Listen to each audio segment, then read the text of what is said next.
નમસ્કાર નરેશભાઈ, નમસ્કાર નમસ્કાર. આપનો મોબાઈલ નંબર અને ગામ. 98 240 53 009. ઓકે, આપણે અત્યારે તમારા ફાર્મમાં ઊભા છીએ કે જ્યાં તમે તુવેરની ખેતી કરેલી છે. હાજી. આખા ફાર્મની અંદર ટોટલ કેટલા વીઘામાં તુવેર છે? 16 વીઘામાં. 16 વીઘામાં તમે તુવેર કરેલી છે અને આ તુવેરની અંદર નેટસપ કંપનીની બાયોફિટ પ્રોડક્ટ વાપરી છે. હાજી. ઓકે, તો જરા જણાવશો કેટલો કોસ્ટિંગ આવ્યું અને સ્ટીમરીચ બાયો 95 વાપરવાથી શું ફરક દેખાય છે? હવે કોસ્ટિંગનું વાત કરું તો બાયો સ્ટીમરીચ અને બાયો 95 એ 2 વાર સ્પ્રે કર્યો છે, એટલે એમને વીઘાના 150 રૂપિયા ખર્ચો લાગે છે. 150 રૂપિયા. હા, અને 2 વાર કરીએ તો 300 રૂપિયા થાય. ઓકે, હવે એમાં ફરક તમને જણાવું તો જે એને દાણાની જે શાઇનિંગ છે, દાણાની ક્વોલિટી આપણે જોઈએ દાણાની ક્વોલિટી, દાણાની શાઇનિંગ. તો આ છે દાણાની ક્વોલિટી, મોટા દાણા છે એકદમ. અને જે તુવેરની સિંગ જોઈએ આપણે તો દરેક સિંગ જે છે એ 5 દાણાની છે. 5 દાણાની સિંગ છે અને સિંગ પણ એકદમ ચમક મારે છે. ઓકે, આપણે ખેતરમાં પણ પછી જોઈએ તો ઓવરઓલ ખર્ચો કેટલો થયો તમારો? ખાતરો, પેસ્ટિસાઇડ અને નેટસપની બાયોફિટ. હવે પેસ્ટિસાઇડની વાત કરું અને સ્ટીમરીચની વાત કરું તો 1100 રૂપિયા જેવો ખર્ચો લાગે છે. અને ખાતરની વાત કરું તો તમને ટોટલ 10,000 રૂપિયા ખર્ચો કરે છે 16 વીઘાની પાછળ મેં. ઓકે, એટલે કરીબન એ ગણીએ તો 600-700 રૂપિયાનો આપણો ખર્ચો થાય. ઓકે, એટલે ઓવરઓલ આ જે સ્ટીમરીચ છે એ સ્ટીમરીચનો 4 વાર જો સ્પ્રે કરીએ તો મારે ગણતરી પર છે કે બાયો પેસ્ટિસાઇડ જે ઉપયોગ કરવો ના પડે. બરાબર છે. પણ આ ફર્સ્ટ યર હતું અને આ પ્રોડક્ટ પણ આપણા માટે નવી હતી એટલા માટે. અને જનરલી કેવું છે કે પેસ્ટિસાઇડનો ઉપયોગ પહેલેથી કરતા આવ્યા છીએ, એટલે આ વખતે કીધું એવો એકદમ ચાન્સ ન લઈએ. ડર પણ રહે આપણે, એટલા માટે આપણે આ વખતે પેસ્ટિસાઇડનો પણ ઉપયોગ થોડો કરે છે.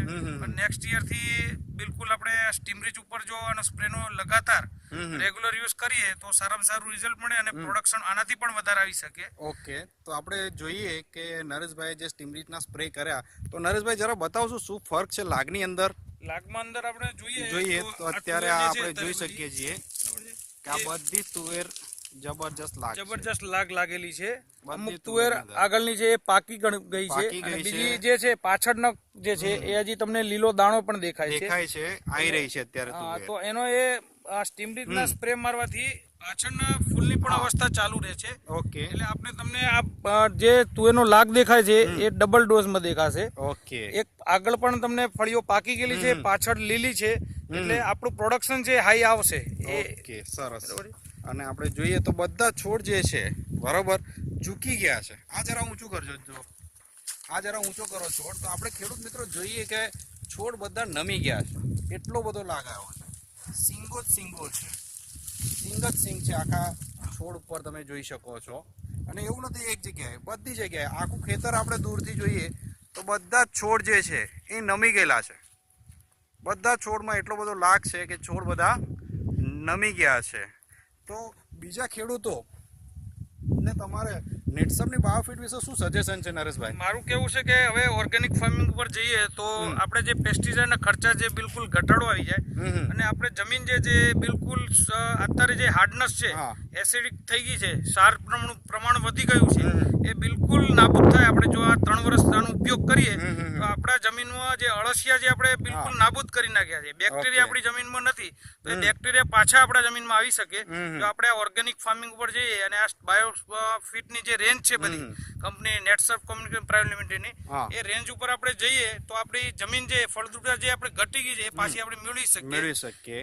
ઓકે, અને તમે આ વખતે ટોટલ કેટલા વીઘામાં બાયોફિટનો ઉપયોગ કર્યો? મારી ટોટલ 70 વીઘા જમીન છે. અત્યારે મારે વરિયાળીનો ક્રોપ ઉભો છે અને તુવેર છે, પછી 25 વીઘા બટાકા છે. બધું ટોટલ નેટસપ કોમ્યુનિકેશન પ્રાઇવેટ લિમિટેડની જે બાયોફિટની રેન્જ છે એના ઉપર મેં કરેલું છે. ઓકે, અને બીજું વરિયાળી છે, તુવેર છે, મારે બીજા ઘઉં આવશે હવે, બરાબર છે. તો અને કપાસ પણ છે. આજે કપાસની સિચ્યુએશનમાં અત્યારે મારો કપાસ બિલકુલ લીલો જ છે.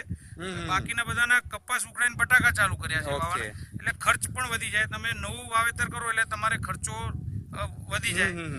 એ ખર્ચાને આપણે ઘટાડવા માટે આપણે શરૂઆતથી જો આ વસ્તુનો ઉપયોગ કરીએ તો આપણો દિવસ ખેતીમાં બિલકુલ ખર્ચો ઘટી જાય એવું છે. ખર્ચો ઘટી જાય છે અને ઉત્પાદનમાં ઘણો બધો ફરક પડે છે, જે આપણે આપણી આંખો સમક્ષ જોઈ શકીએ છીએ.